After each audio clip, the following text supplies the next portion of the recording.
Buongiorno, buongiorno, ben ritrovati, buon sabato, ultimo giorno di maggio. Oggi ben trovate tutti voi telespettatori di Antenna 3, la cronaca subito ancora purtroppo dalle strade della Marca con un grave incidente avvenuto la scorsa notte a Ponte di Piave, Levada di Ponte di Piave.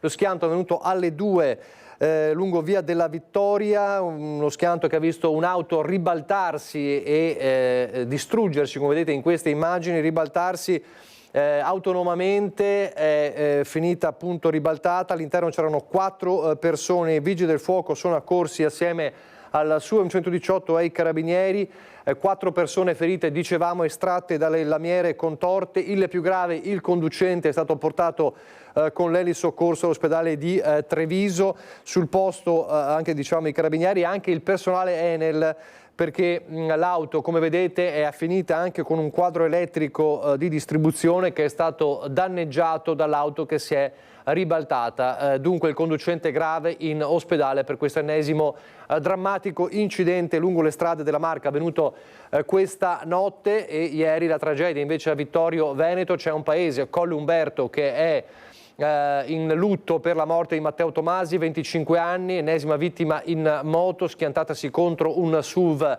nella tarda mattinata di ieri. Matteo Tomasi, i genitori di Matteo Tomasi hanno una nota negozio di alimentari in paese davanti al quale si trova in questo momento Edi Caliman insieme ad Alberto Pivetta. Buongiorno Edi.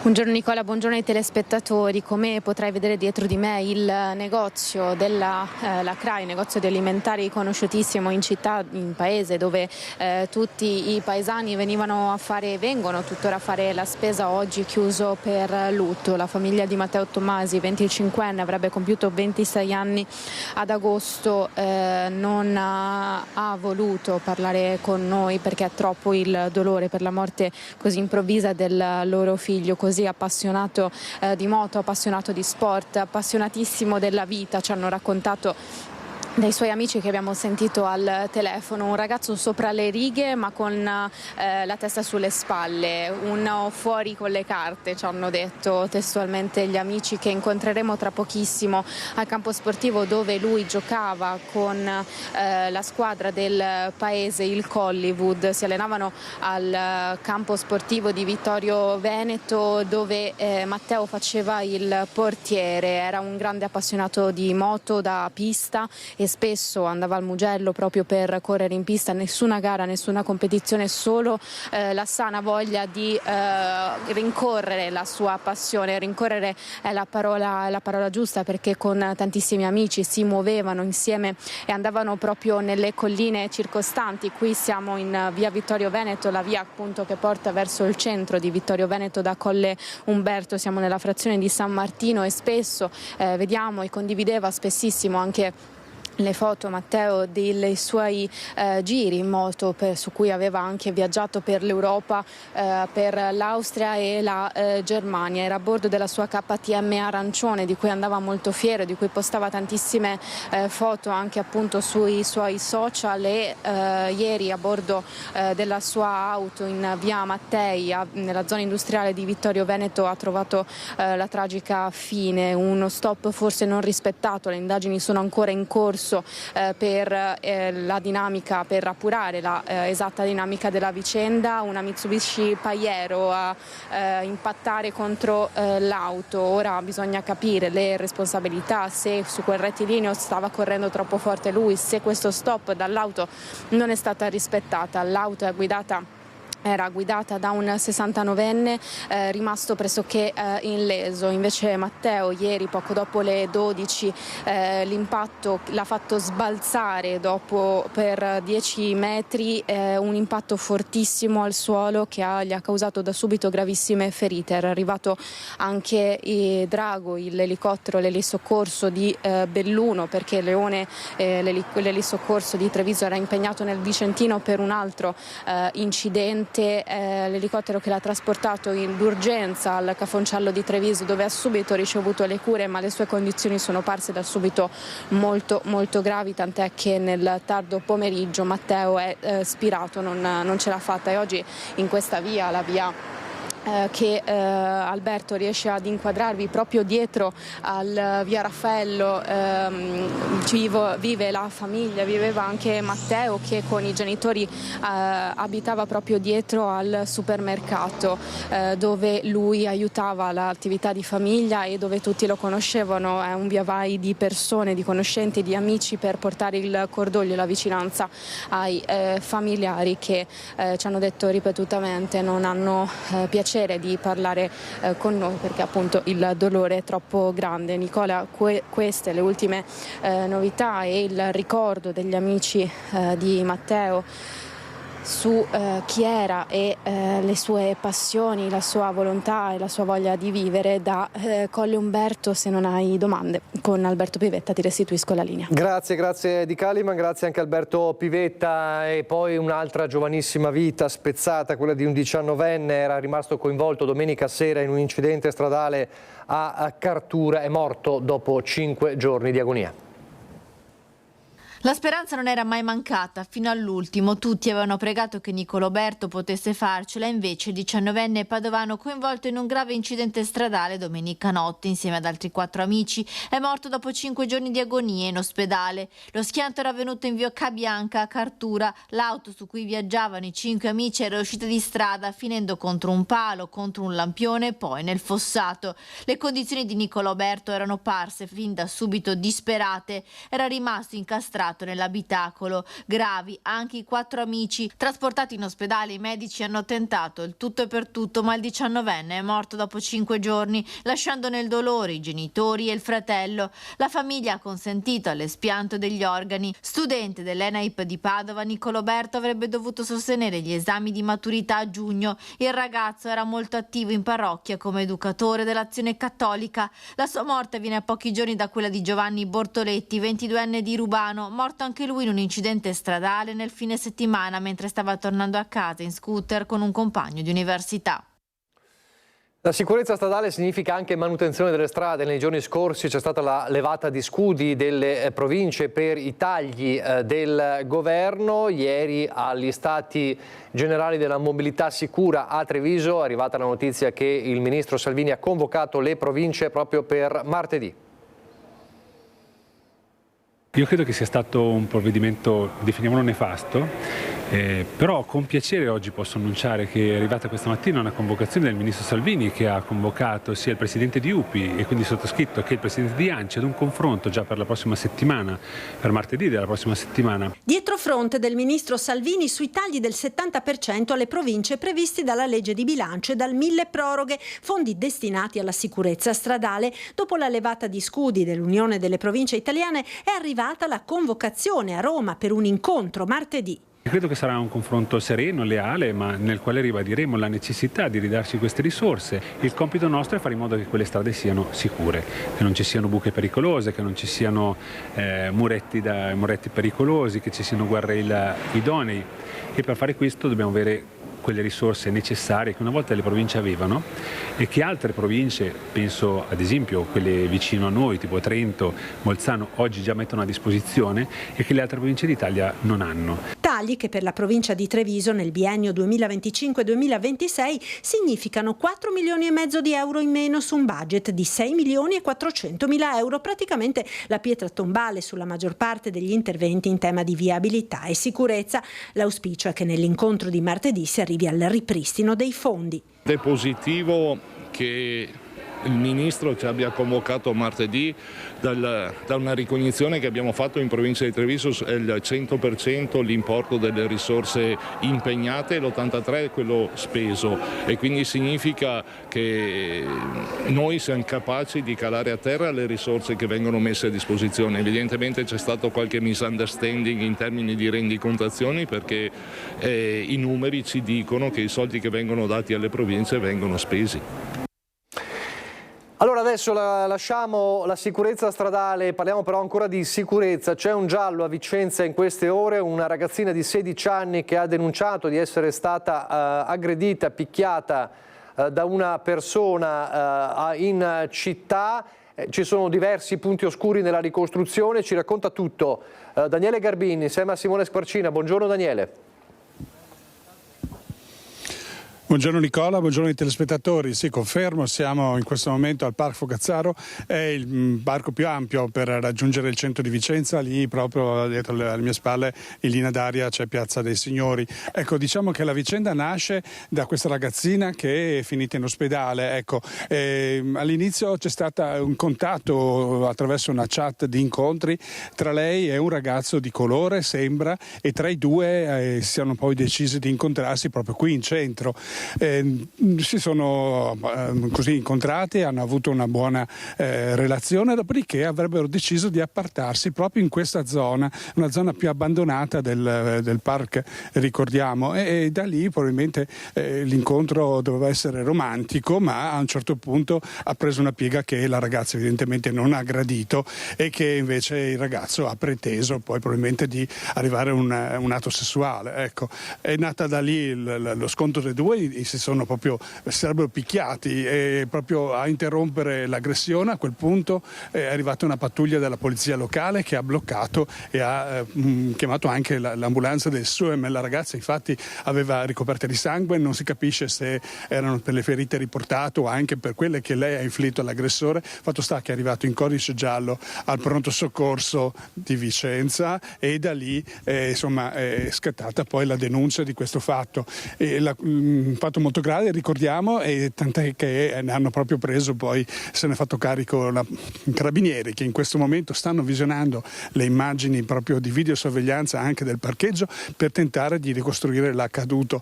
Ricordiamo, è una vicenda ancora dai contorni, ovviamente per motivi di riservatezza molto riservata. Per il momento da Vicenza è tutto, restituisco la linea. Grazie a Daniele Garbini. I contorni appunto sono tutti da chiarire, però parliamo ovviamente di sicurezza nelle città. A proposito di sicurezza nelle città, ma non solo, torniamo a Treviso, una polemica molto forte tra Lega e Fratelli d'Italia, la maggioranza all'interno del comune di Treviso, ed è una polemica che si articola su più fronti, a partire dalle zone rosse, ma anche dalla mozione su Gaza. Insomma, nel prossimo servizio vediamo di cosa stiamo parlando con Christian Arvoit. Non vorrei che adesso scattasse la psicosi di chiedere zone rosse a caso, semplicemente magari per cercare di recuperare qualche voto. Non è così che si crea sicurezza. Più che una stoccata, un contrattacco, quello del sindaco leghista di Treviso Mario Conte a Fratelli d'Italia, che sul fronte della zona rossa continua il suo cannoneggiamento ormai quotidiano, con l'ultima cannonata in ordine di tempo partita dal consigliere comunale meloniano Davide Acampora, che da un lato ha chiesto l'istituzione di nuove zone rosse, oltre a quella di Via Roma, come in Via Collalto e nel quadrante di Piazza Borsa, dall'altro ha proposto di cambiare il loro nome, non più zone rosse ma zone urbane ad alta sorveglianza, perché il termine zona rossa, questo a dire di Acampora, potrebbe generare fraintendimenti, apriti cielo con l'alleato Conte è più che gelido. Le iniziative estemporanee di ogni singolo consigliere devono essere prese un po' con le pinze, quindi se Acampora ha delle proposte lo invito a rivolgersi al prefetto. Controreplica lo stesso Acampora, ma è chiaro che lo strappo ormai c'è e si vede. Non è una richiesta a caso, mi sento di rispondergli che chiedere l'estensione della zona rossa di qualche metro in più rispetto a quella che è già, soprattutto in vie come Via Pescatori, Vicolo Fiumicelli, dove sono ad alta tensione, ecco, chiamiamolo così, non mi sembra di aver fatto una proposta così trascendentale. Non vedo qual è il problema di questa presa di posizione del sindaco nei miei confronti, quando io non l'ho nemmeno citato nella mia richiesta, nel mio post non c'è neanche il suo nome, io mi riferivo al prefetto. E che lo scontro tra alleati non sia più soltanto sotterraneo lo dimostra anche il voto in Consiglio Comunale su una mozione del Partito Democratico che chiedeva la pace a Gaza. Lega a favore, Fratelli d'Italia fuori dall'aula, geometrie variabili, frizioni evidenti. Ha fatto piacere vedere che alcuni esponenti delle forze di maggioranza sul nostro territorio non hanno voltato le spalle di fronte a questo voto e di fronte a quella che è la drammatica situazione della popolazione palestinese. Il nostro intento ci vede uniti per una volta con il PD, perché la situazione a Gaza vede innumerevoli vittime tra bambini innocenti ed è ora che questa guerra finisca. Per altri ragionamenti bisognerebbe chiedere agli interessati, insomma io a casa altrui non metto becco. E allora non è un caso che proprio oggi, l'abbiamo visto nel servizio, lo rivediamo anche adesso, la Lega sia con un gazebo, con un presidio proprio nella zona rossa. Che vorrà dire? Ce lo spiega Lucio Zanato in diretta. Buongiorno Lucio. Buongiorno Nicola, buongiorno ai telespettatori di Antenna 3. Intanto vi dico che anche questa mattina abbiamo risentito il consigliere Campora, che ha ribadito il fatto che sostanzialmente lui non voleva rivolgersi al sindaco ma voleva semplicemente allargare la zona rossa e quindi di conseguenza per lui la polemica va avanti finché qualcuno vuole continuare a fare polemica. Qui invece il gazebo l'ha organizzato la Lega e ne parliamo con il capogruppo in Consiglio Comunale Cristian Schiavon. Voi vi siete messi qui oggi in via Roma, vicino proprio al punto diciamo più focale di questa zona rossa. Con che obiettivo? Ma è semplicemente con l'obiettivo di essere presenti sul territorio, di ascoltare la gente e di sensibilizzare su un quartiere, su una zona dove secondo noi pian piano l'amministrazione sta facendo molto bene grazie anche alle forze di polizia e quindi tutti assieme stiamo cercando di portare tranquillità. Nessuno vuole fare polemica, quindi noi siamo presenti per far rispettare e ringraziare soprattutto tutte le forze di polizia. Ecco, ma l'idea di allargare secondo voi dovrebbe essere presa in mano dal prefetto? Beh, allora innanzitutto sì, non è un compito nostro, insomma sono direttive ministeriali, quindi vanno dal prefetto. Secondo me, insomma, con un corretto utilizzo della legge, insomma, a mio avviso non c'è bisogno di allargare le cosiddette zone rosse, non ne vedo il motivo. Quindi da Campora come Lega cosa rispondete? Ma troviamoci, parliamo, insomma, l'ha detto anche lui nei suoi interventi dei giorni passati che si riferisce al prefetto, quindi se vuole parlare col prefetto ci parli, insomma, noi siamo in coalizione assieme, io non ci ho mai parlato, quindi voglio dire, siamo qua noi stessi a dimostrare la bontà di quello che l'amministrazione sta facendo. Finiamola, insomma. Poi mi pare che ci sia anche una mozione che voi avete sottoscritto e che presenterete al prossimo Consiglio Comunale per reinvestire ad esempio su il controllo di vicinato.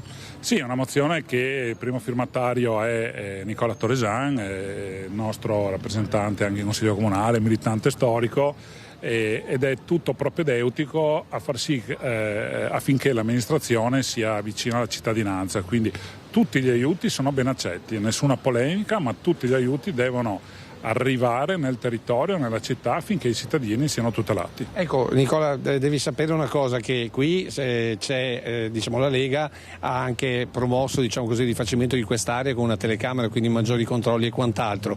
Ne approfitto perché ho qui vicino l'assessore Sandro Zampese e va detto per i cittadini trevigiani che questa notte è stata posata finalmente la passerella, quindi un altro tassello della città che cambia, che diventa per certi versi più sicura ma soprattutto più vivibile. E anche più percorribile, perché questa passerella è un elemento fondamentale per la continuità della passeggiata in zona golenale, con la prospettiva di far vivere il museo delle mura di Treviso e quindi far vedere le mura da tutte le loro angolazioni. L'ultima battuta, ultimissima, la facciamo con il vice sindaco, insomma una città più bella e anche più sicura. Sì, nonostante qualcuno dica il contrario, e io volevo sottolineare la nostra presenza qua come militanti della Lega, perché poi oltre ai ruoli amministrativi noi abbiamo dei ruoli di partito e veramente faccio anche difficoltà a capire con quante voci parlino gli alleati, onestamente, perché c'è un capogruppo, ci sono dei segretari e se ognuno di loro esprime un parere diverso, allora dobbiamo capire se questa zona è sicura o no, è verde o no, e quindi che si mettano d'accordo tra di loro e che parlino con un'unica voce, perché non riusciamo effettivamente a capirlo. Ho sentito le parole del sindaco molto misurate, come sempre è, noi siamo qui per dimostrare che questa è una zona vivibilissima, bella, anche molto verde e ringraziamo la bella giornata. Dimmi. Allora, ultima cosa che chiedo, non so se vuoi farla a Manera in quanto vice sindaco o al capogruppo. Allora, secondo voi, giochiamo a carte scoperte, cosa c'è dietro questo attacco, un po' questo, come lo chiamava Arboid, cannoneggiamento sulla sicurezza? C'è qualcos'altro a livello politico? Ecco, se vuoi ripetere la domanda così le dici direttamente, la sentono. A Schiavon o a Manera, secondo voi dietro questa costante attenzione, questo costante richiamo sulla sicurezza, ci sono dei messaggi politici? Perché, diceva adesso Manera, parlino tra di loro, però cosa c'è dietro secondo voi? Chi vuole rispondere? Rispondiamo tutti e due, no? Io non so, io a casa altrui non vado a mettere becco. Giustamente l'amico Alessandro fa notare delle discrasie di comunicazione. A noi questo non interessa, a noi interessa la città di Treviso, a noi interessano i cittadini. Le beghe o eventuali fraintendimenti negli alleati, insomma, che si guardassero a casa loro, insomma, da parte nostra siamo qui per dimostrare che Treviso sta cambiando con tutte le opere di Sandro, del sindaco, dell'amministrazione, ma sta cambiando anche nella sicurezza, quindi va bene così. Ma buttiamola veramente in politica, vice sindaco, visto che lei ha lanciato il sasso non può tirare indietro la mano. Dietro c'è il business, chiamiamolo così, per la regione? Beh, probabilmente anche all'interno di Fratelli d'Italia si è lanciata una corsa verso le regionali e quindi prendono dei distinguo, perché non si capisce con quanti interlocutori dobbiamo parlare noi, e come si può vedere noi qua siamo tutti uniti con un'unica idea, che amministrare bene una città e non mettere allarmismi, ma preservare i cittadini da quello che possono esserci delle problematiche che abbiamo visto, le sappiamo, ma mettere allarmismi, peraltro andando contro il proprio governo, perché il Ministro degli Interni e il Ministro di Grazia e Giustizia non mi sembrano che siano espressione del nostro partito, e quindi bisognerebbe rivolgersi a casa propria. Insomma, come direbbe Maurizio Costanzo, dietro all'angolo di questa via Roma ci sono le prossime regionali. A te. Grazie a Lucio Zanato. Noi restiamo però in tema di sicurezza, andando a Padova, una incredibile vicenda, o meglio, non tanto incredibile nel senso che le abbiamo già viste queste situazioni, ma danno il senso un po' di quanto sta accadendo anche nelle nostre città. Siamo a Padova, siamo in zona Stanga, e un ricercato che per sfuggire alla polizia si lancia dalla finestra. Cosa è successo, Valentina Visentin? Sì, buongiorno da Padova, siamo in via Baiardi, quindi in realtà abbiamo capito che è avvenuto non proprio nella zona Stanga ma più nel quartiere Mortise, in uno dei condomini che vedete alle nostre spalle. Quella che ieri mattina doveva essere una semplice perquisizione domiciliare si è trasformata in un arresto roccambolesco di un 43enne tunisino che, quando i poliziotti hanno suonato al campanello dell'abitazione di una 50enne padovana che lo ospitava, non ha pensato due volte, si è affacciato alla finestra e si è lanciato dal terzo piano da un'altezza di 3 metri. Un poliziotto della volante che era rimasto all'esterno ha visto la scena e quindi ha subito gridato per chiamare i rinforzi. C'è stato un inseguimento perché il tunisino, nonostante il volo di 3 metri, ha cercato di scappare aggredendo i poliziotti con calci e graffi, ma alla fine è stato bloccato. I poliziotti avevano suonato la sua porta perché sembrava coinvolto in un furto di una bicicletta, e in realtà poi è risultato anche ricercato perché doveva scontare la pena di 1 anno per stupefacenti. Lo straniero è stato così portato al carcere Due Palazzi e dopo questa fuga roccambolesca è stato trasferito in cella. Da Padova è tutto, la linea può tornare allo studio. Grazie a Valentina Visentin. E poi invece si sono dileguati ed è caccia ai 2 malviventi che ieri pomeriggio hanno aggredito e spinto a terra, provocando anche delle ferite fortunatamente lievi alla collaboratrice di una squadra di calcio, l'Union Riese, che le aveva sorpresi mentre stavano rubando negli uffici. Erano convinti di averla fatta franca e che nella segreteria della società sportiva non ci fosse nessuno. Così, dopo aver messo a soqquadro gli uffici, hanno razziato circa 600 euro in contanti, ma al momento di andarsene con il bottino si sono ritrovati di fronte una collaboratrice che ha cercato di bloccarli, finendo spinta a terra con violenza. La paura poco dopo le 14 nella sede della squadra di calcio dell'Union Riese a Riese Pio X. I banditi erano in 2 con il volto travisato da mascherine chirurgiche. La donna, 50 anni, si trovava negli spogliatoi della squadra quando è rientrata in ufficio scoprendoli. Lo shock e poi il tentativo di fermarli. I 2 non si sono fatti scrupoli nell'usare le maniere forti e nel lasciare dolorante a terra la donna, sparendo poi nei campi vicini alla struttura. Le urla della vittima hanno attirato l'attenzione. Sul posto, poco dopo, i carabinieri che hanno avviato subito le indagini. La donna se l'è cavata con alcune escoriazioni al pronto soccorso e tanta paura. Anche dalla sua testimonianza i militari sperano di arrivare alla identificazione dei responsabili. La rabbia della società. Siamo solamente preoccupati, l'importante è che la nostra collega stia bene, per il resto tutto si aggiusterà, quindi ovviamente dispiace perché sono episodi che sono difficili anche da spiegare, da commentare. Ancora nella Marca il blitz dei carabinieri nella notte in via Carpani a Castelfranco, nel mirino un centro massaggio che nascondeva una casa a luci rosse, arrestata una cittadina cinese residente a Brescia con precedenti, ritenuta responsabile di sfruttamento della prostituzione all'interno dei locali. 3 giovani donne connazionali risultavano dedite alla prostituzione con la supervisione della arrestata, che ovviamente poi provvedeva alla riscossione dei guadagni. Le indagini hanno accertato che il centro offriva prestazioni sessuali a pagamento pubblicizzate anche attraverso siti internet dove venivano riportate le utenze telefoniche proprio riconducibili alla donna. L'immobile, come vedete nelle immagini, è stato sottoposto a sequestro. Insomma, il tema della sicurezza, il tema delle zone rosse. A Vicenza non ci sono ancora le zone rosse, c'è anche una raccolta firme per istituirla. Il prefetto Filippo Romano indica la possibilità di intervenire sul regolamento di polizia urbana. Allarme sicurezza. A Vicenza, tra degrado, sporcizie, aggressioni, pusher e tossicodipendenti, i cittadini si sentono insicuri. E attenzione, non è semplice percezione, perché gli episodi sono molto concreti e quotidiani. Dai bambini che trovano gli aghi delle siringhe usate, alla mamma che viene minacciata da un gruppo di stranieri a Campomarzo, fino all'aggressione subita da un corriere da parte di un gruppo di giovani in Porta Castello. Per non parlare dei senza tetto che litigano in mezzo alle bancarelle del mercato di Piazza Biade, o dell'automobilista colpito da un ragazzo redarguito perché stava urinando su una macchina. E questo solo negli ultimi giorni. I vicentini chiedono più sicurezza. Qualcuno evoca anche l'istituzione delle zone rosse. Dunque, le zone rosse sono dei provvedimenti temporanei. Io suggerirei piuttosto ai comuni di dotarsi di norme regolamentari, i famosi regolamenti di polizia urbana, che possono tranquillamente istituire per sempre zone di rispetto attorno ai centri storici, alle scuole, agli uffici, dove ritengano i consigli comunali, che sono sovrani in questo tipo di decisioni. Il prefetto di Vicenza suggerisce al comune di istituire delle zone di rispetto che vanno previste dal regolamento di polizia urbana. Meglio, spiega il rappresentante del governo, di una zona rossa che invece ha valenza temporanea. Insomma, la maggioranza di centrosinistra in consiglio comunale a Vicenza potrebbe proporre delle zone di rispetto a Campomarzo, nel quadrilatero di strade attorno alla stazione ferroviaria e ovunque lo si ritenga opportuno.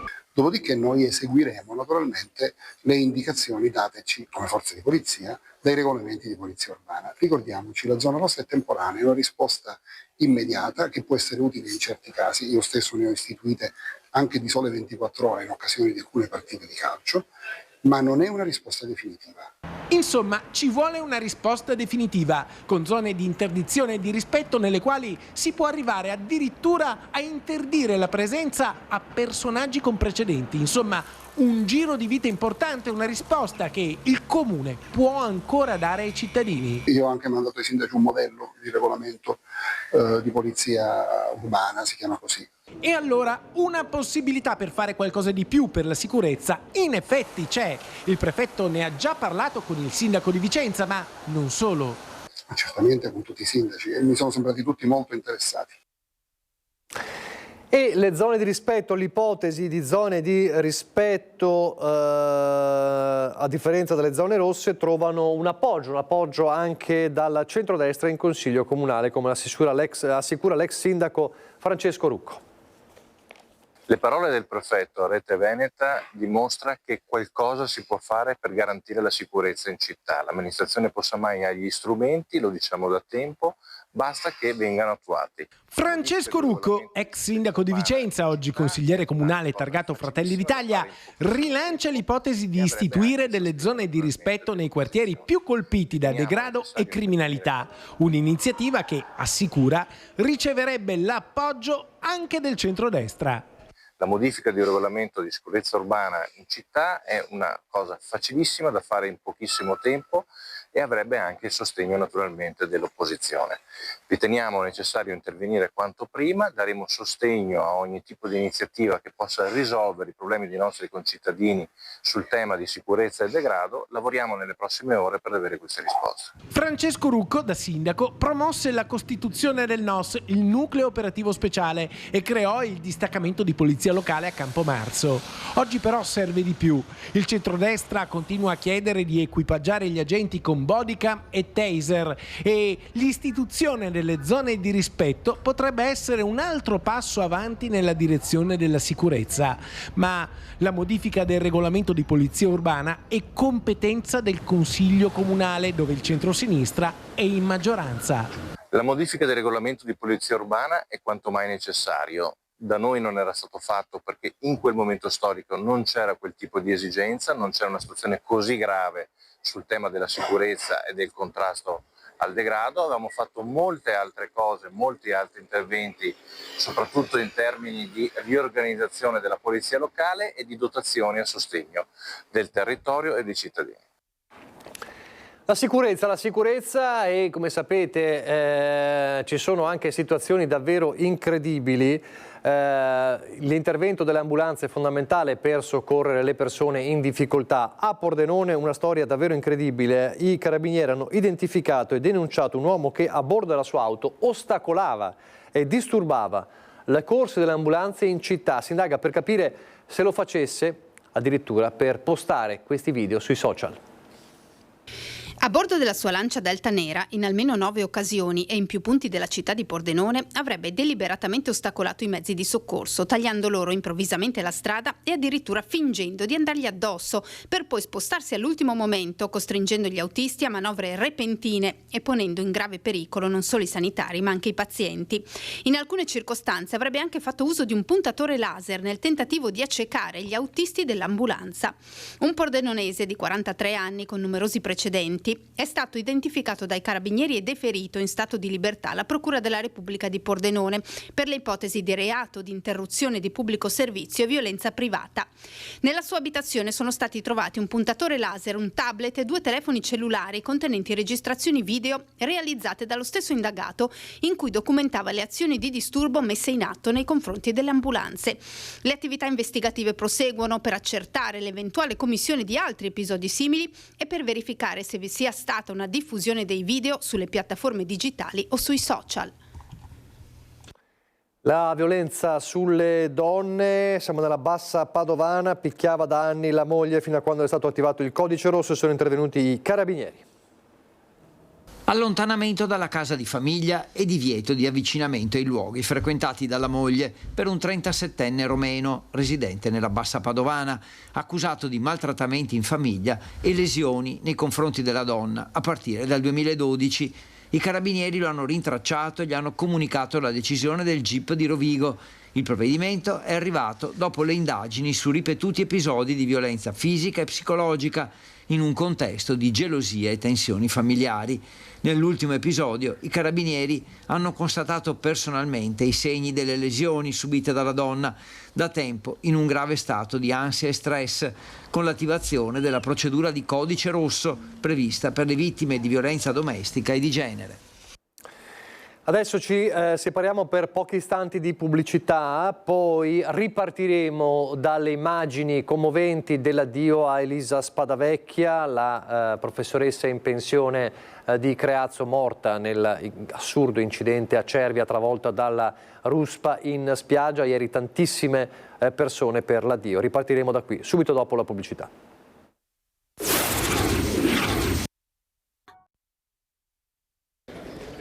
Con un minuto di silenzio la piazza di Creazzo ha accolto l'arrivo della salma di Elisa Spadavecchia, l'ex docente del liceo Quadri, travolta e uccisa da una ruspa sulla spiaggia a Pinarella di Cervia. Le serrande dei negozi abbassate, le bandiere a mezz'asta dal mattino e tanta la commozione palpabile. Ad accogliere la bara ricoperta da rose rosse il marito Giovanni Sfregola, ufficiale dei carabinieri in congedo, ex comandante provinciale, con la figlia Adriana. Daniela, l'altra figlia invece, neomamma trasferita a Londra, non è potuta arrivare, ma ha voluto far giungere un commovente messaggio. Come mi hai spesso detto, I figli vengono prima di qualunque altra cosa. Mammuzza, grazie di tutto l'amore che ci hai dato e dei sacrifici che hai fatto per noi. Non avrei potuto avere un esempio migliore del tipo di madre che voglio essere per mio figlio. Con amore, tua figlia Daniela. La comunità ha accolto con un caloroso abbraccio ideale Elisa, l'ex professoressa in pensione di 66 anni che, originaria di Molfetta, risiedeva da anni nel Vicentino e si prodigava verso gli altri. La donna infatti con tanta generosità si era inserita in numerose associazioni di volontariato, come ha ricordato il parroco Don Francesco Frigo nella sua omelia. Per Elisa il fare del bene agli altri è stata la sua missione. La sua fede è vissuta non qui in chiesa, ma nel paese, nell'ambiente scolastico, nella piscina, nella palestra, dove si trovava. In tanti hanno voluto ricordare pubblicamente la grande generosità e gentilezza di Elisa, le amiche di Lecce e i colleghi insegnanti. Ciao amica, mamma, moglie, nonna speciale, un giorno ci ritroveremo. Grazie ancora per quanto ci hai dato e hai dato ai nostri ragazzi e ragazze del liceo Quadri. Presente anche una delegazione del comune di Cervia, il prefetto di Vicenza e il comandante provinciale dei Carabinieri, tanti colleghi del marito Giovanni che hanno voluto essere vicini oggi. La vicinanza e dell'affetto e della solidarietà che mi è stata manifestata, di questo non avendo possibilità di conoscere tutti quanti, voglio ringraziare pubblicamente perché per me è stato un motivo di conforto e per sentirmi meno solo. Grazie. Cervia ha una ferita grande da adesso in poi da portare sempre con sé. È successa una tragedia inimmaginabile sulla nostra terra, che è una terra di accoglienza, è una terra che le persone scelgono per stare bene. E invece lì Elisa e la sua famiglia hanno trovato una tragedia. Io ringrazio la sindaca, soprattutto la famiglia di Elisa, che ci ha concesso di partecipare a questo momento di saluto. Per noi era importante portare la nostra testimonianza, la nostra vicinanza e devo dire che noi Elisa non la conoscevamo e oggi abbiamo iniziato ad amarla attraverso le parole, le lacrime e gli abbracci che abbiamo visto qua. Ho perso un'amica speciale, guardi, carissima, che frequentavamo, abbiamo avuto il piacere di conoscerla, di frequentarla e adesso ci manca, che è una fine così tragica. Che persona era? Bellissima.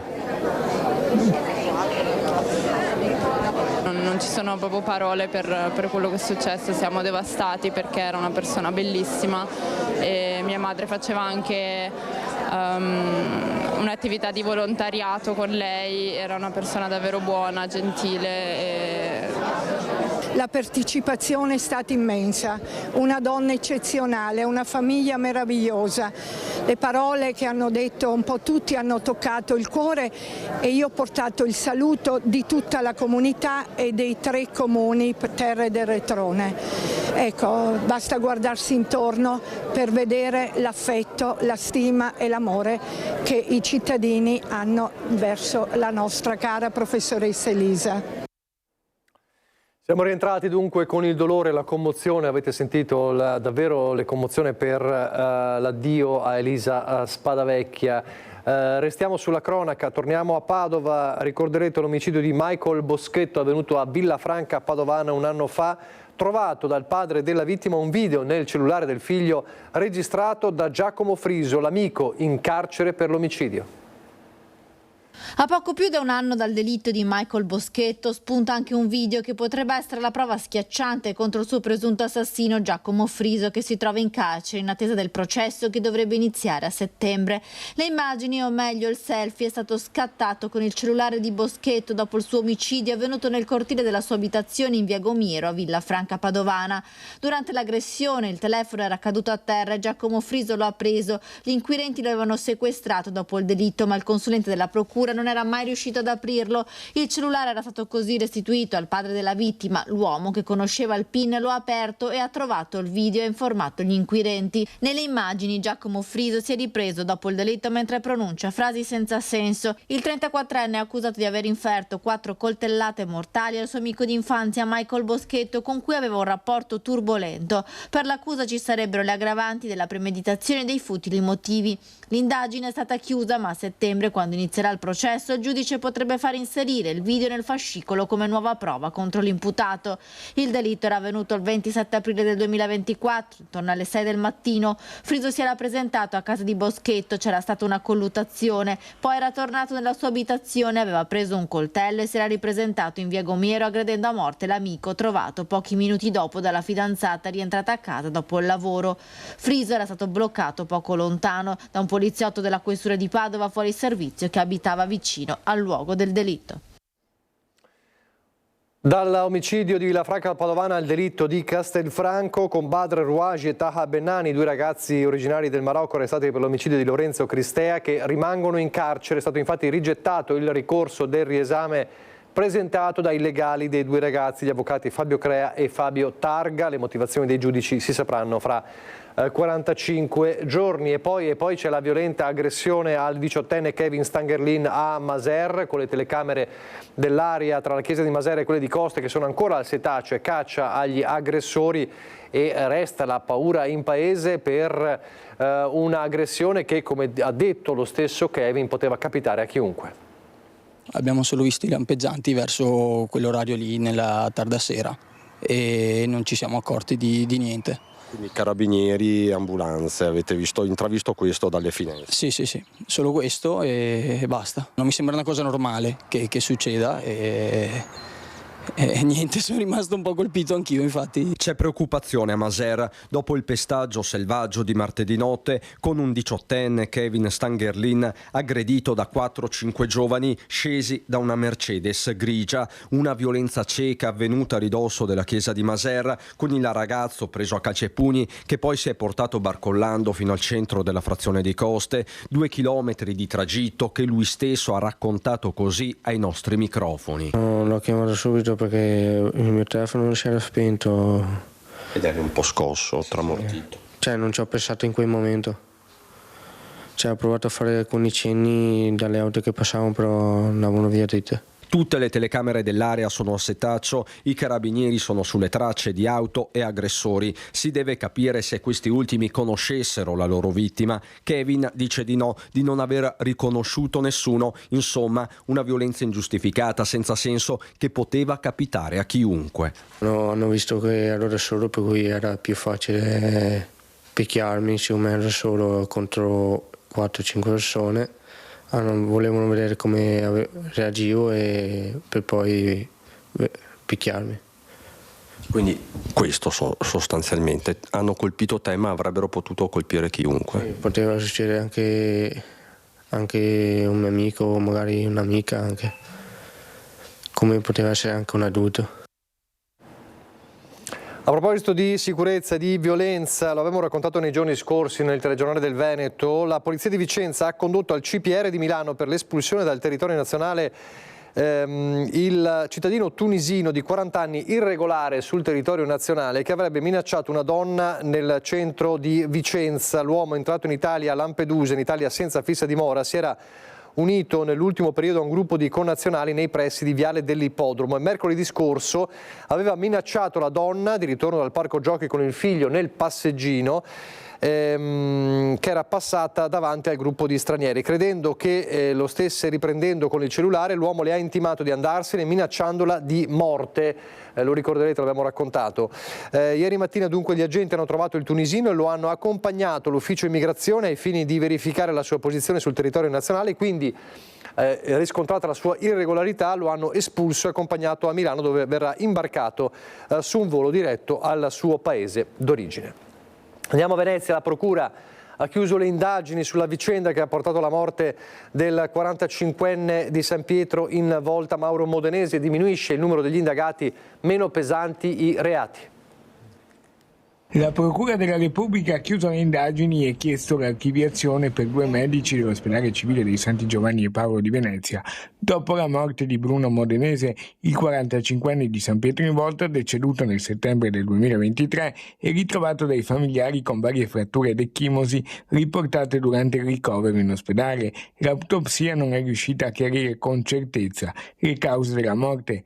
Perciò per i 2 medici è stata formulata la richiesta di archiviazione, mentre per gli altri indagati le contestazioni si fanno meno pesanti, passando dall'ipotesi di omicidio colposo a quella di lesioni.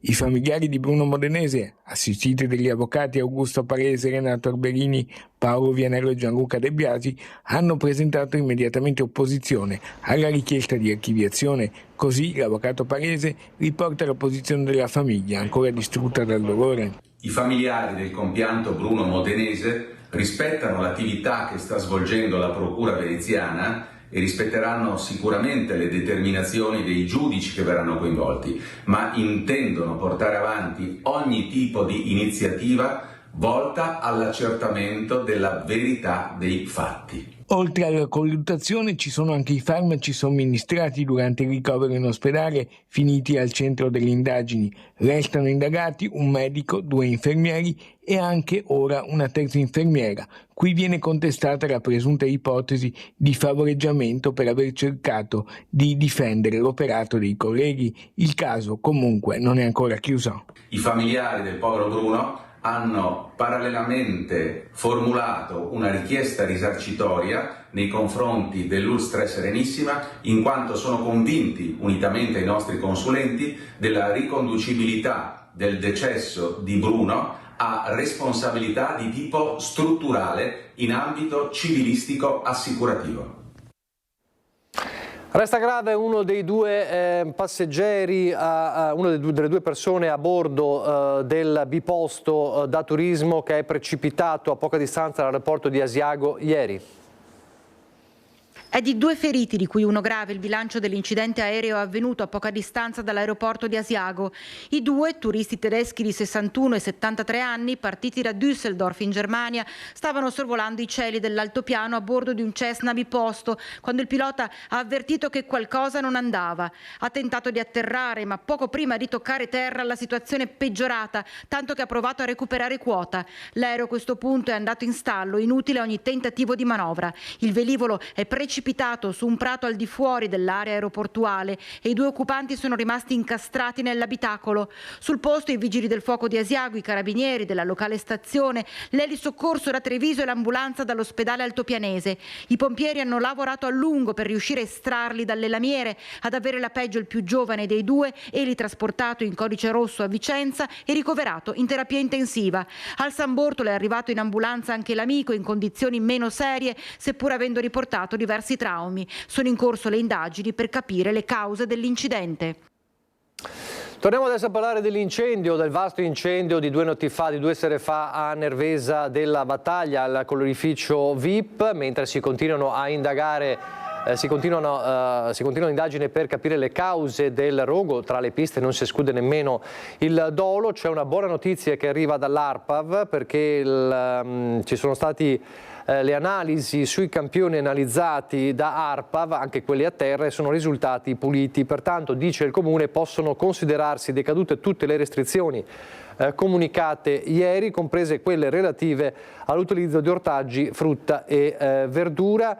E ovviamente poi c'è il grazie del Comune alle autorità preposte per il lavoro che è stato svolto. Si continua però ovviamente a cercare di capire quali siano state le cause del rogo devastante. C'è una conta dei danni che probabilmente sfiora anche il 1 milione, insomma sono danni molto ingenti per l'azienda, e resta anche la paura, la testimonianza di chi ad esempio si è visto arrivare come un proiettile sul cortile di casa il coperchio di uno dei fusti di vernice che appunto nelle varie esplosioni, nei vari scoppi seguiti all'incendio è schizzato nel cortile. Il racconto della signora Anna Maria raccolto ieri da Daniela Sizia.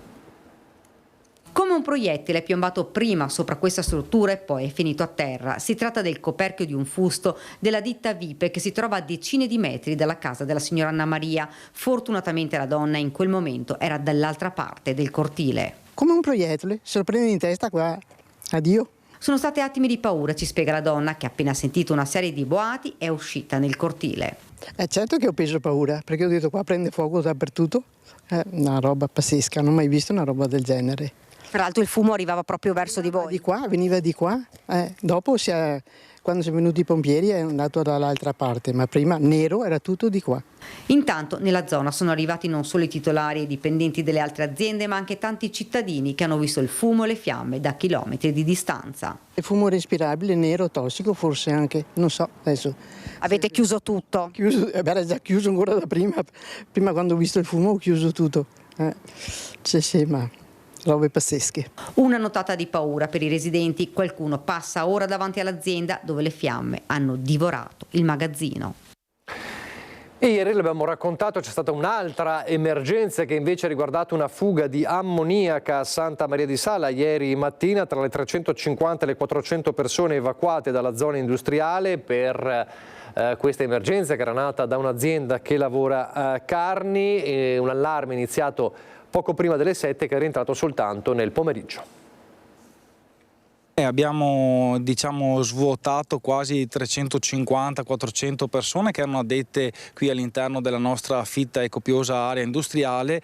Adesso l'allarme sta rientrando, il raggio di attenzionamento è richiuso a 50 metri dalla Bugincarni, quindi alcuni dipendenti, alcune aziende stanno già riaprendo. Attorno alle 13 la situazione della zona industriale di Santa Maria di Sala sta tornando lentamente alla normalità e il sindaco Alessandro Arpi, eletto da meno di una settimana, può tirare un sospiro di sollievo, ma fino a qualche ora prima l'atmosfera era tutt'altro che tranquilla.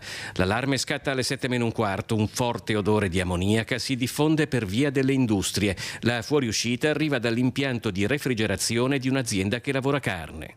Abbiamo contingentato l'area di 350 metri di raggio intorno all'azienda, che sostanzialmente coinvolge le aziende del territorio salese, quindi l'area industriale. Abbiamo chiuso il traffico via delle industrie e comunque contestualmente anche avvisato i cittadini di via Stradona che sono prospicienti alla zona industriale di rimanere chiusi in casa con le serrande chiuse. L'area si riempie di vigili del fuoco che, assieme ai tecnici della manutenzione dell'impianto e al nucleo NBCR, nucleare biologico chimico radiologico, hanno chiuso le valvole dell'impianto e messo in sicurezza la struttura.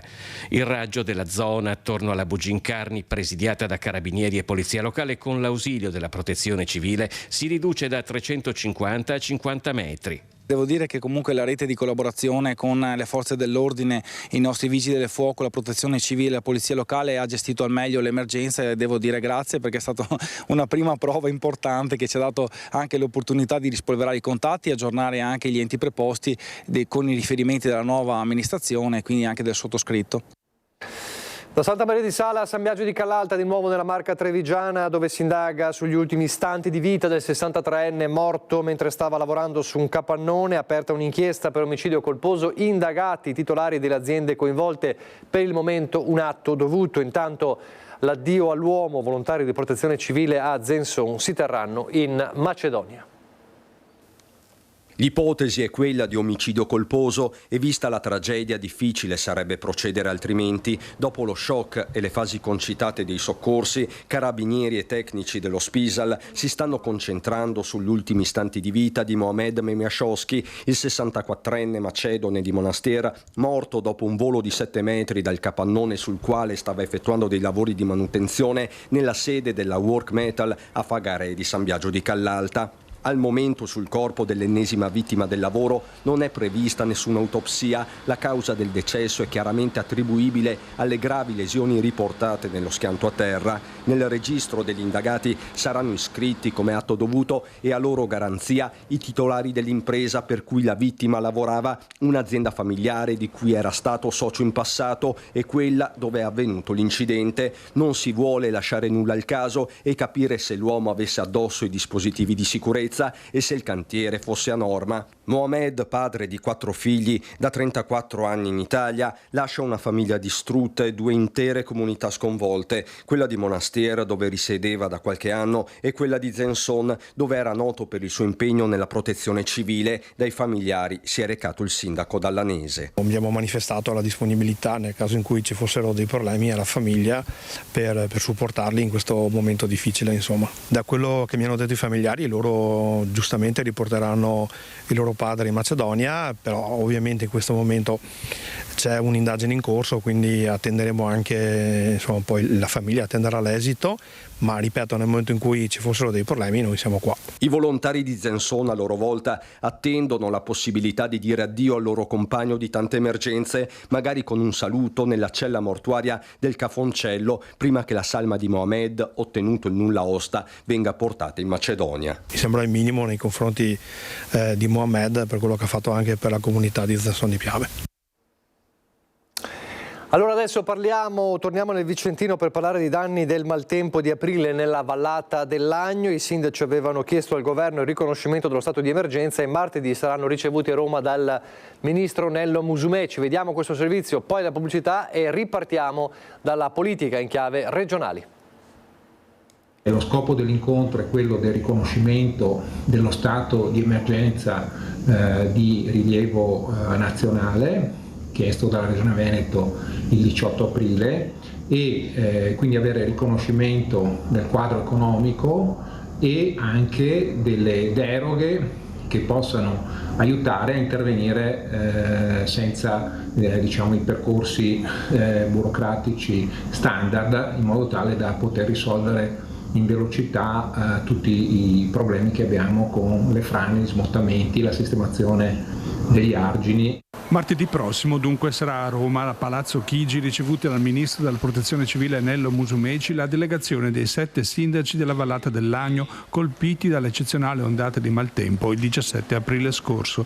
Insieme avevano sollecitato il governo per ottenere il riconoscimento dello stato di emergenza per i loro territori, devastati dalla bomba d'acqua che ha provocato danni, smottamenti sulle colline e lungo gli argini del torrente principale, che a Valdagno, con il crollo parziale del ponte dei Nori, ha provocato la morte di 2 persone, Leona e Francesco Nardon.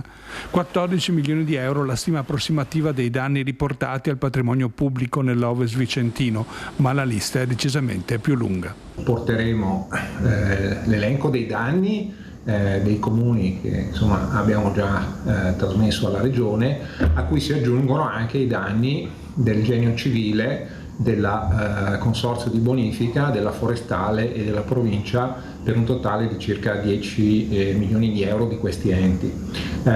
Inoltre porteremo anche i danni dei privati, che nei comuni nei 7 comuni valgono 4,4 milioni di euro.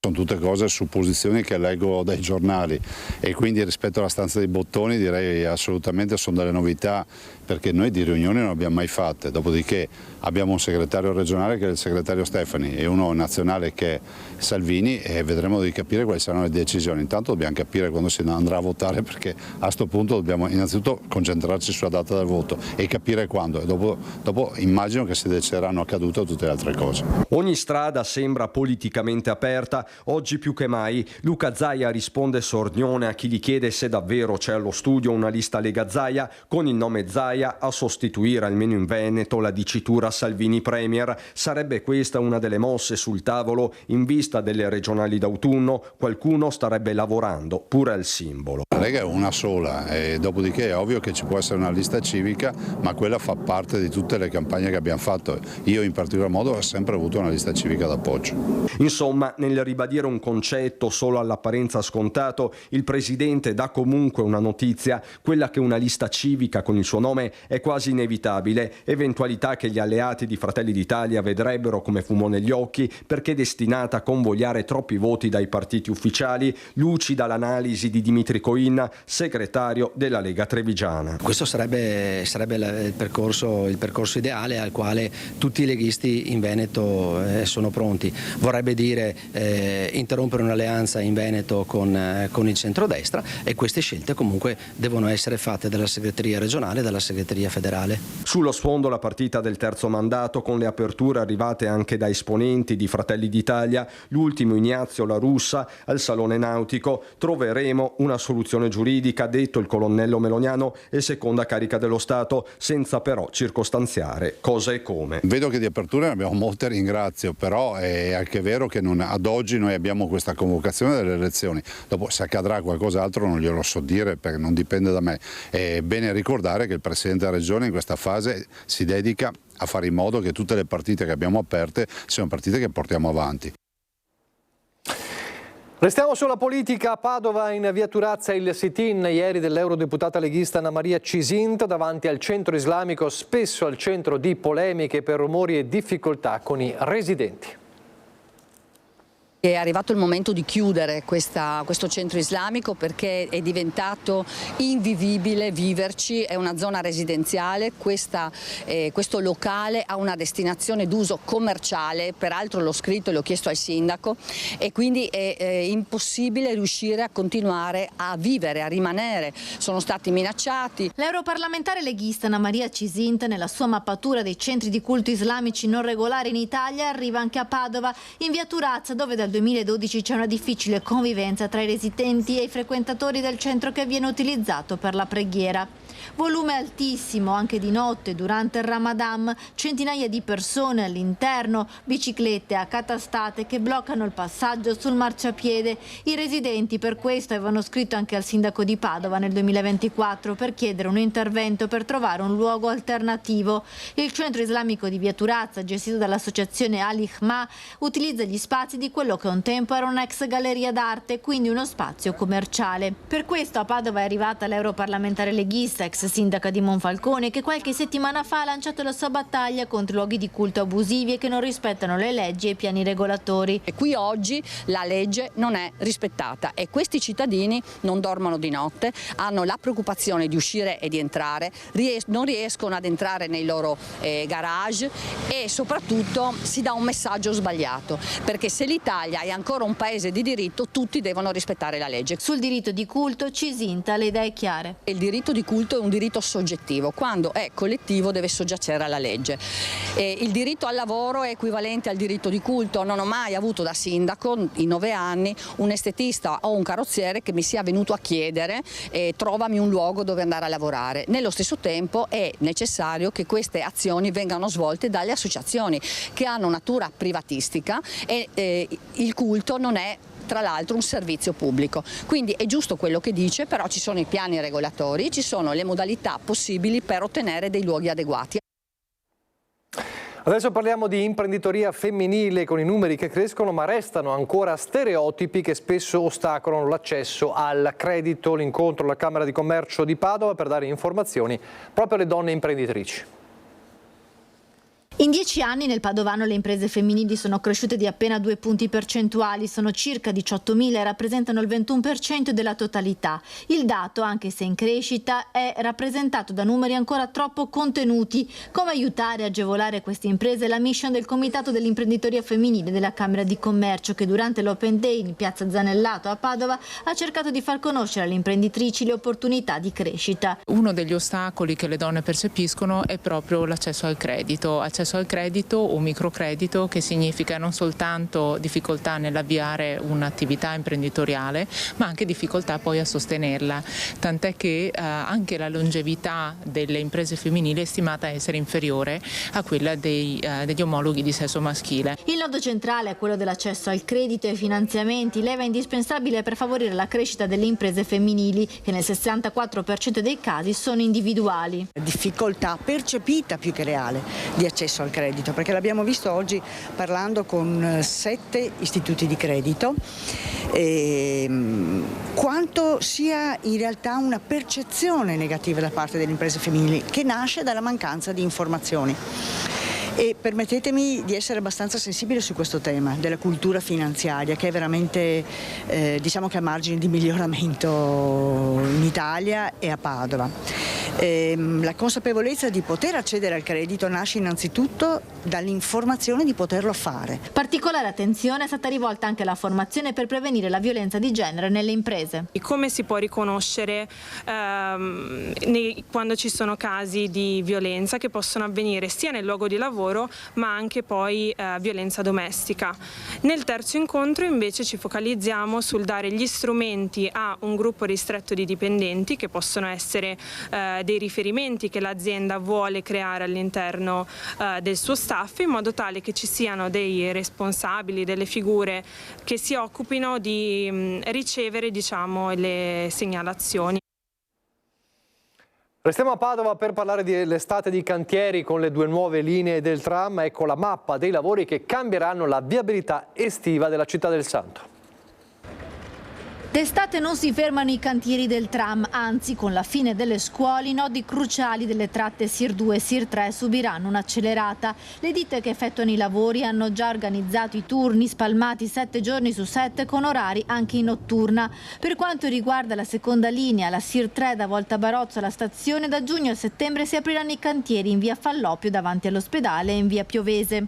I cantieri che incidono sulla viabilità in maniera importante sono solo alcuni, cito ad esempio Ponte di Brenta, Corso Milano, via Falloppio. Questi forse sono quelli un po' più delicati, su cui chiediamo anche agli automobilisti di seguire sempre le indicazioni, perché abbiamo previsto delle alternative per essere il meno impattanti possibili. Entro la fine dell'estate sarà completato il 90% della piattaforma tranviaria e poi, secondo programma, ci saranno gli ultimi lavori di posa della rotaia della linea SIR 3. Si corre anche per la SIR 2 che collegherà Vigonza, Padova e Rubano, finanziata con fondi PNRR, deve essere pronta entro giugno 2026. Qui i cantieri estivi saranno di fronte al centro commerciale Brentella Rubano, in via Chiesa Nuova davanti alla caserma Piero Bono e sul Cavalcavia e in Corso Milano. La parte di Corso Milano sarà un po' più invasiva, però il senso di marcia in ingresso è garantito,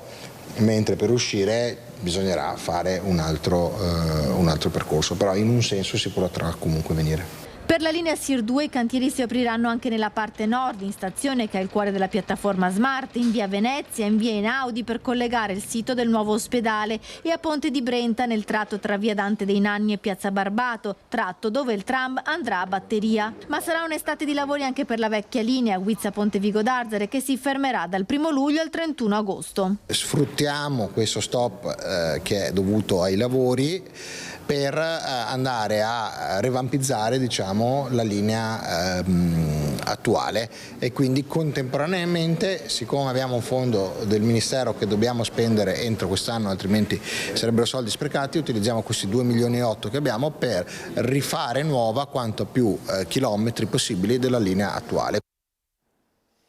Cambiamo argomento, oggi è la giornata mondiale senza tabacco. Il fumo causa circa 415 morti premature ogni anno nel Trevigiano, la metà per tumore al polmone. Sono i dati diramati dall'ULSS 2 in queste ore, e una segnalazione anche che riguarda la preoccupazione per i giovani e soprattutto le ragazze. In occasione della giornata mondiale senza tabacco, l'ASL 2 lancia l'allarme. Nella Marca trevigiana la percentuale di fumatori non accenna a diminuire dal 2010, attestandosi al 23% della popolazione, 27% uomini, 18% donne. Considerando anche i fumatori di sigarette elettroniche si sale al 25%, con il 30% di uomini e 20% di donne. Certamente non hanno il fastidio dovuto all'odore del tabacco, l'aroma più aggressivo, però hanno la nicotina, e la nicotina è il principale fattore di dipendenza. La nicotina è un veleno che provoca danni alla salute. Nel territorio trevigiano si stimano circa 163.000 fumatori, per un totale di oltre 1.400.000 sigarette consumate ogni giorno. Tutta la Marca trevigiana, tutta la provincia, noi buttiamo per terra 500 milioni di mozziconi all'anno. Bisogna smaltirli.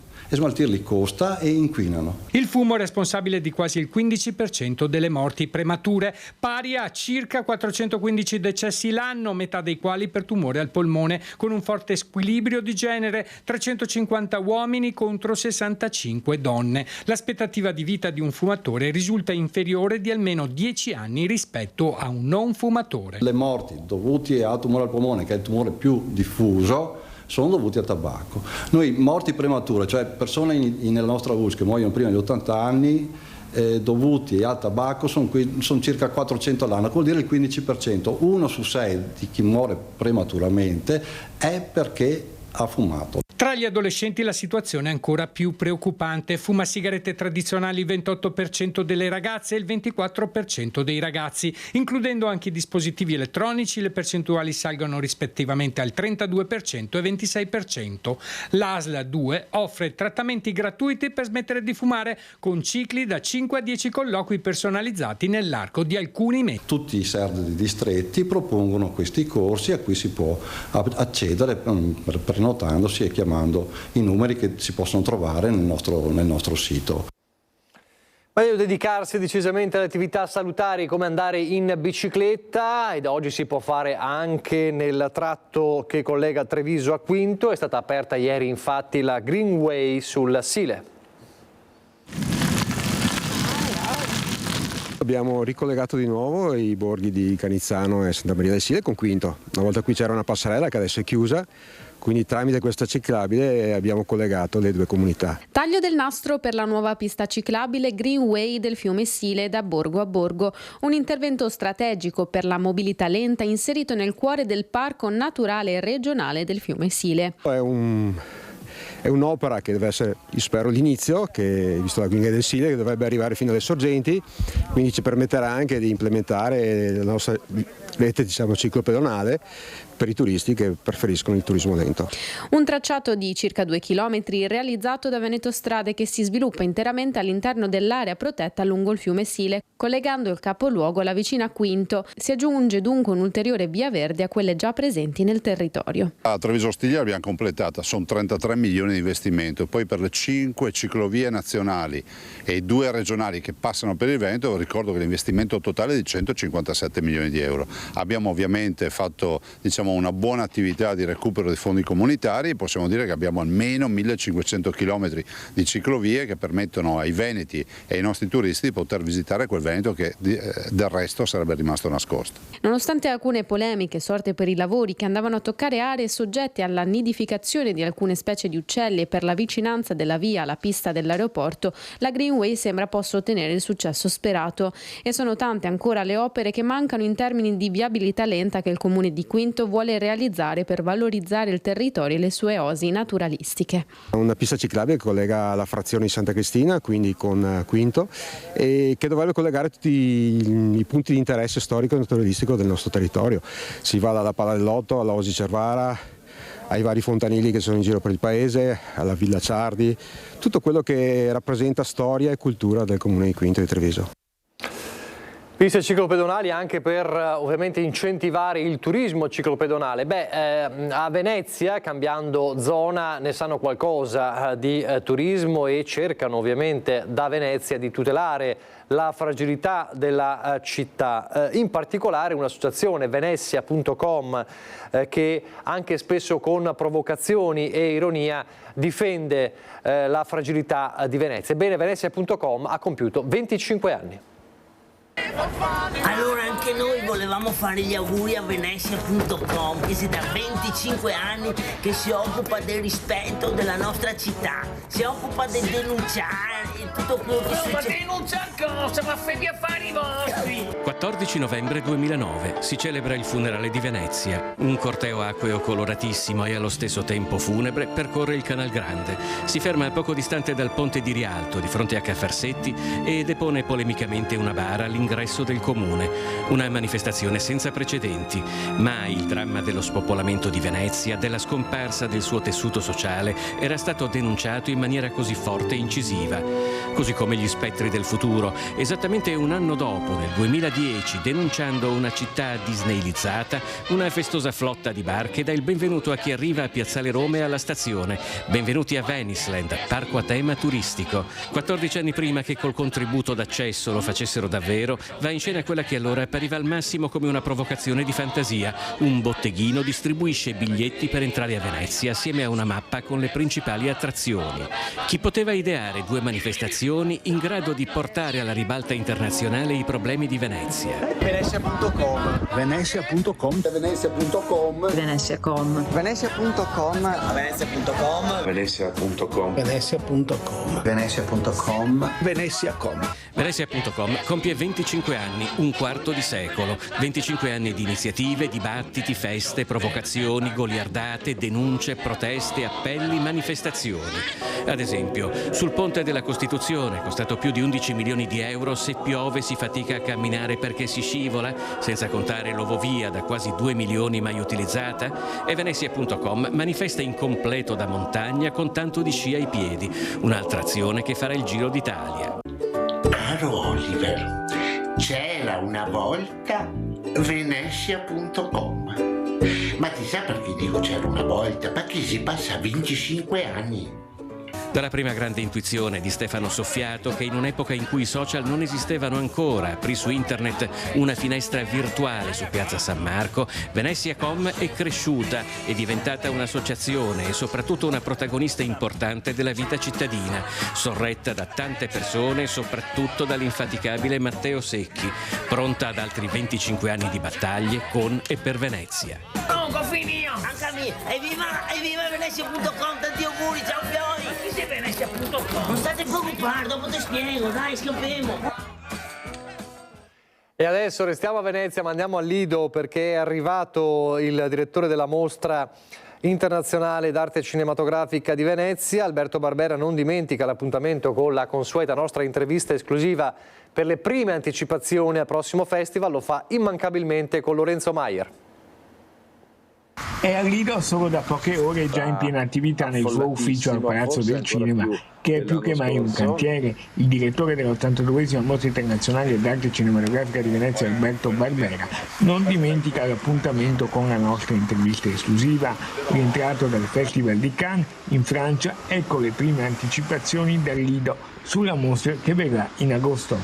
Io ho cominciato a lavorare a gennaio, senza interruzione, perché è arrivata una valanga di film.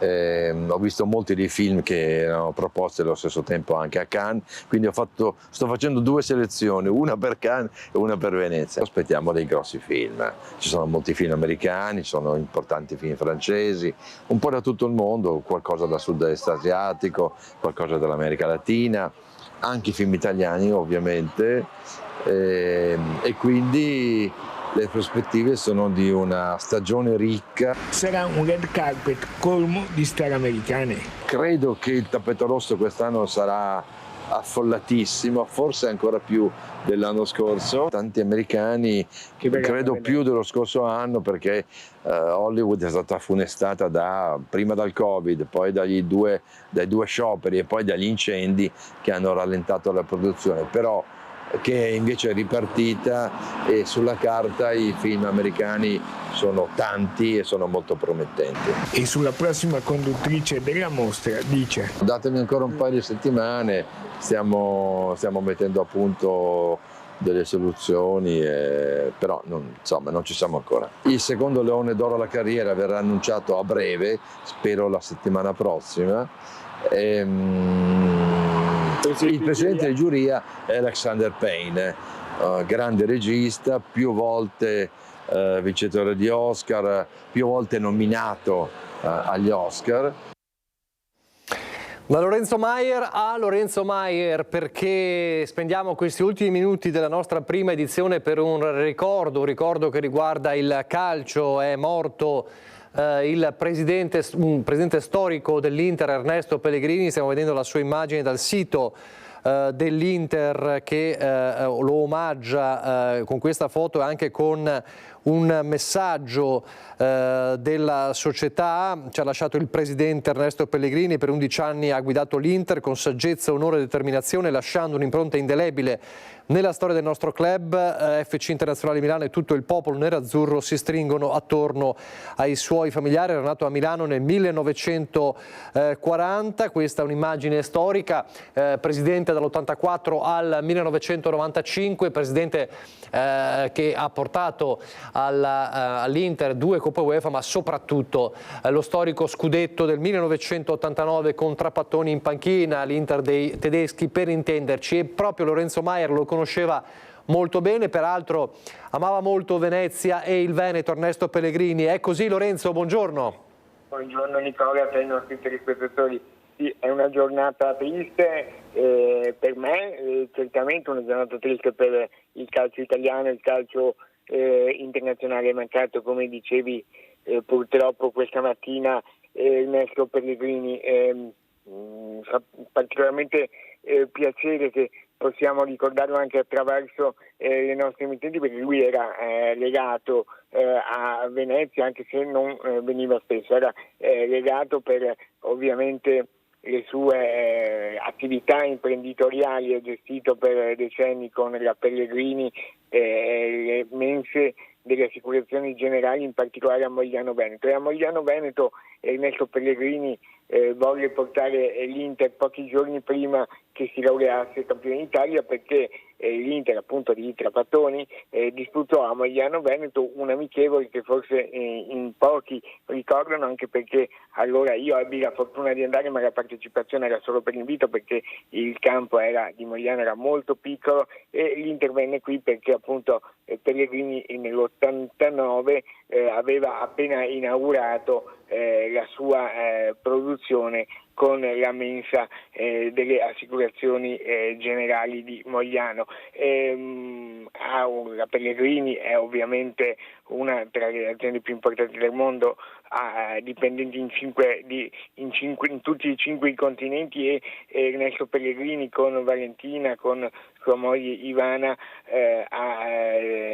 sta dando lavoro a oltre 10.000 persone in tutto il mondo. E vorrei approfittare di questo tempo anche e forse soprattutto per ricordare il suo impegno nel sociale. È stato l'unico, un esempio rarissimo, in occasione di un festeggiamento per la sua azienda dei 50 anni, a aprire a Milano il ristorante Ruben. Si chiama così Ruben in onore, in memoria di un barbone, di un senza tetto, non è neanche giusto chiamarlo proprio un senza tetto, che morì a Milano di freddo assiderato.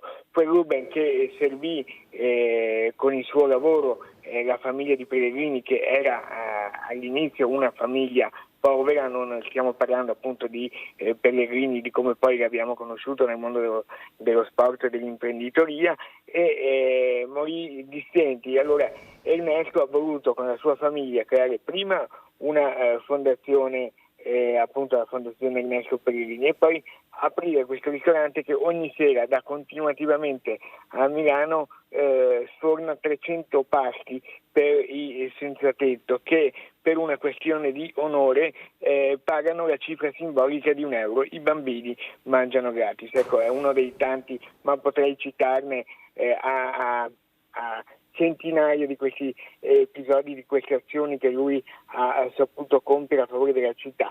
Uno dei regali che ha ricevuto per il suo ultimo compleanno, quando era già approvato, è stato un video con le immagini di Venezia, le immagini storiche, proprio perché lui è molto legato alla città. Ecco. Ernesto Pellegrini è stata una persona, ed è una persona eccezionale, che non ha dato il superfluo. Lui alle persone che conosceva dava tutto, nel senso dava la sua persona, la sua amicizia, la sua personalità, la sua bontà, non dava il superfluo, dava tutto. Ecco. Vorrei ricordarlo così. I funerali saranno celebrati mercoledì pomeriggio alle 14:45 nella Basilica di Sant'Ambrogio, quindi uno dei luoghi storici Milano. Ecco, allora Lorenzo, abbiamo ancora un paio di minuti, volevo chiederti due cose. La prima, dopo torniamo sul personale.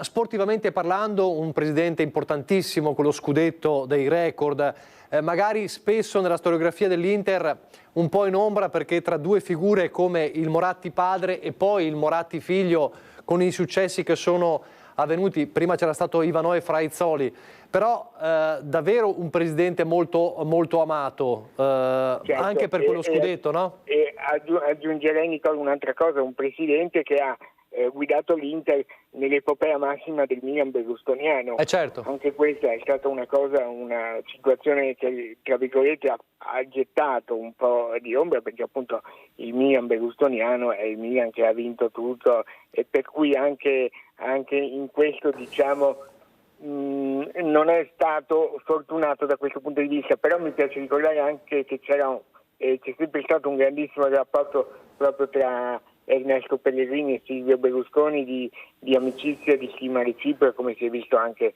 poi durante i funerali di Berlusconi. Pellegrini partecipò in prima linea proprio perché c'era un legame tra i due molto forte. Questa coincidenza, come giustamente ricordavi, del Sportiva, oltre alle figure di Moratti, padre, poi il figlio, poi ricordiamo anche un calcio che non era quello di oggi, c'erano i 2 punti, le 2 Coppe UEFA, per esempio, che l'Inter conquistò. E aggiungo io, andavano in Coppa dei Campioni solo chi vinceva lo scudetto, per cui andavano veramente i campioni, i campioni. Esatto. Allora, un aggettivo per ricordarlo, tu che lo conoscevi molto molto bene, un aggettivo? Indimenticabile. Allora, peraltro arriva anche questa notizia e questa scomparsa proprio nel giorno della finale di Champions tra l'Inter e il Paris Saint-Germain. Grazie a Lorenzo Maier per questo ricordo. Questa sera ci sarà anche un servizio da te realizzato che ricorda anche quell'evento a Mogliano Veneto. Grazie a Lorenzo Maier. Vi lascio adesso, siamo in chiusura alla Meteo ovviamente, poi ci sarà Agricoltura, la puntata con il nostro Lucio Zanato, Cook Academy, e poi alle 2:30 Il mistero dell'acqua, film di Catherine Bigelow, regista premio Oscar, con un altro premio Oscar, Sean Penn. Arrivederci.